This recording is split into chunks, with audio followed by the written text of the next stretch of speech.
මුඩ පිස්සුද බං? මට පිස්සු වුණත් උඹට මොකද? කවුරු හරි බලන එකෙක් ඉන්නවනම් පුළුවන් එකෙක් ඉන්නවනම් මෙන්න මුඩ බඩුවක් ගස්සපන්. අනේ ඵලයන්. දනා බෝයි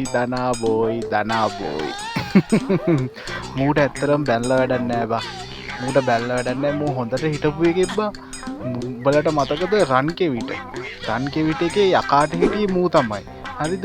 මූට මේ පොඩි මානසික අවුල් ගියේ මචං. මූට කැලේ මූ යද්දී මුගේ ඔළුවට පොල් ගෙඩියක් පත බෑවිලා තියෙනවා. හරිද? ඊට පස්සේ තමයි මූට ඔහොම වෙලා තියෙන්නේ. මූට බැල්ල වැඩක් නෑ. ඇත්තරම පව් මේ මූට අර විශේෂ ප්‍රතිකාර ඒකකයකට දාලා මූව බෙහෙත් කරන්න ඕනේ මචං. මූ පව් ඇත්තට මානසික මේකක් තියෙන අර ඔළුවට වැදුණු පොල් ගෙඩිය නිසා. නැත්තම් මූ හොඳ පොරක් අර රන් කෙවිට එකේ යකාට ඉන්නේ මූ තමයි. යන් කෙවිට එකේ යකාට ඉන්නේ උඹලට මතකද? අර කිරිහට්ටිය කන්නේ. අන්න මූ තමයි ඒකේ ඉන්නේ.